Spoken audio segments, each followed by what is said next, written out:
আওয়ামী লীগকে নিষিদ্ধ ঘোষণার পর বাংলাদেশের রাজনৈতিক অঙ্গনে শুরু হয়েছে এক নতুন উত্তেজনার অধ্যায়। এই নিষেধাজ্ঞার জেরে দেশের বিভিন্ন প্রান্তে আওয়ামী লীগের নেতাকর্মী ও সমর্থকদের মধ্যে বিরূপ প্রতিক্রিয়া দেখা দিচ্ছে। আর এই উত্তেজনার অন্যতম প্রকাশ ঘটেছে গোপালগঞ্জে, যেখানে আওয়ামী লীগের অঙ্গ সংগঠন মহিলা লীগ শহরের রাজপথে নেমে এসেছে। সকালের দিকে গোপালগঞ্জ শহরের পুরাতন জেলা আওয়ামী লীগ কার্যালয় চত্বর থেকে শুরু হয় বিক্ষোভ মিছিল। মিছিলটি শহরের প্রধান সড়ক প্রদক্ষিণ করে বঙ্গবন্ধু মোড়ে এসে শেষ হয়। এতে অংশ নেয় শত শত নারী নেত্রী ও কর্মী। তাদের হাতে ছিল দলীয় ব্যানার, পোস্টার ও প্ল্যাকার্ড।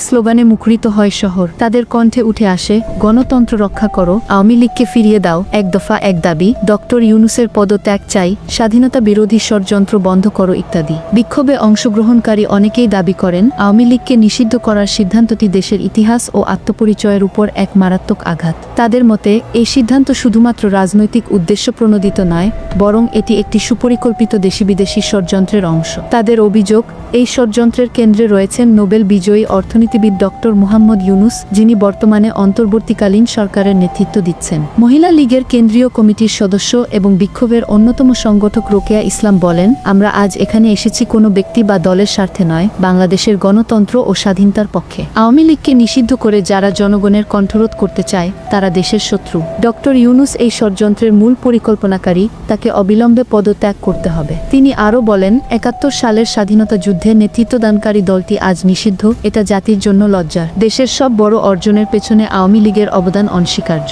দলটিকে নিষিদ্ধ করা মানেই সেই ইতিহাসকে অস্বীকার করা। তারা জানান, এই প্রতিবাদ কর্মসূচি শুধু গোপালগঞ্জেই সীমাবদ্ধ থাকবে না, তা সারা দেশে ছড়িয়ে পড়বে। তারা প্রত্যয় ব্যক্ত করেন যে আওয়ামী লীগের নিষেধাজ্ঞা প্রত্যাহার না করা হলে রাজপথে থেকে তারা গণ আন্দোলন গড়ে তুলবে। এই ঘটনার প্রেক্ষিতে সাধারণ মানুষের প্রতিক্রিয়া ছিল মিশ্র। কেউ মনে করেন মহিলা লীগের এই প্রতিক্রিয়া স্বাভাবিক এবং যৌক্তিক। তারা বলেন, একটি ঐতিহাসিক রাজনৈতিক দলকে নিষিদ্ধ করার ঘটনায় এরকম প্রতিবাদ আসা স্বাভাবিক। অন্যদিকে কেউ মনে করেন আদালতের নির্দেশনা অনুযায়ী এই নিষেধাজ্ঞা এসেছে এবং সেটিকে সম্মান করা উচিত। রাজনৈতিক বিশ্লেষকরা বলছেন, আওয়ামী লীগ নিষিদ্ধ হলেও তাদের সাংগঠনিক শক্তি এখনও ব্যাপকভাবে সক্রিয়। মহিলা লীগের মতো অঙ্গ সংগঠনের রাজপথে উপস্থিতি প্রমাণ করে যে দলটি এখনও বৃহৎ জনগোষ্ঠীর প্রতিনিধিত্ব করে। তারা আশঙ্কা প্রকাশ করছেন, এই ধরনের বিক্ষোভ ভবিষ্যতে রাজনৈতিক অস্থিরতা বাড়াতে পারে এবং সরকারের স্থিতিশীলতা হুমকির মুখে পড়তে পারে। সব মিলিয়ে বলা যায়, আওয়ামী লীগ নিষিদ্ধ হওয়ার পর দেশের রাজনীতি একটি নতুন মোড়ে প্রবেশ করেছে।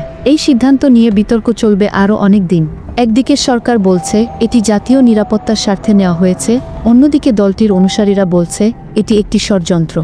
ফলে রাজপথে উত্তেজনা, জনমনে প্রশ্ন এবং রাজনৈতিক অঙ্গনে অনিশ্চয়তা এখন বাংলাদেশের বাস্তবতা।